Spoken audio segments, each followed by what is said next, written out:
meine Charaktereigenschaft. Wir wissen eigentlich, bis auf manche Konzerte vielleicht nie, was zu Ende ist.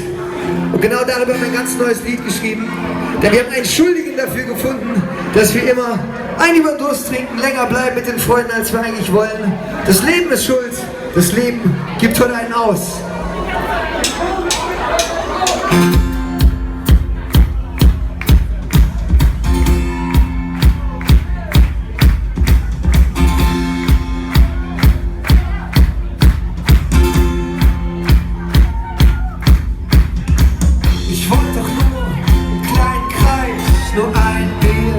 Maximal 2.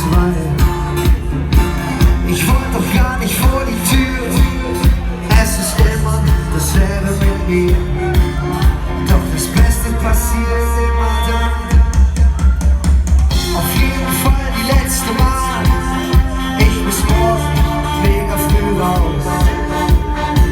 Auf einmal steht der Winterplan und fordert mich zum Tanzen auf. Diese Nacht wird niemals ein Ende finden, weil wir bis tief in den Morgen die alten Lieder singen. Wir bleiben noch, der Nächste geht aufs Haus, denn das Leben gibt von einem auf.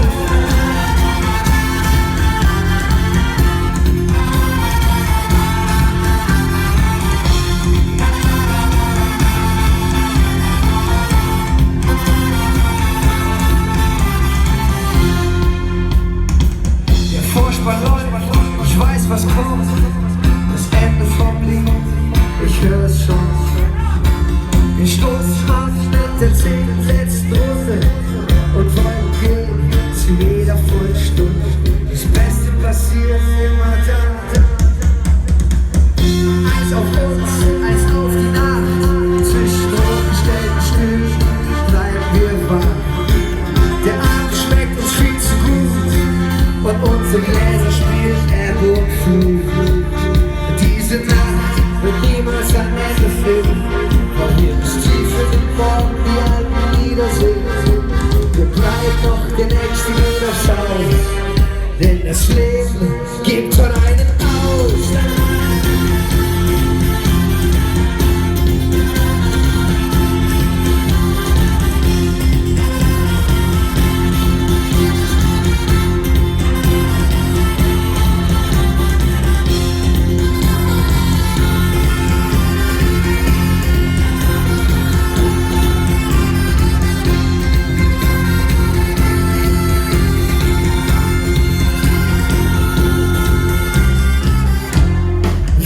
Müssen wir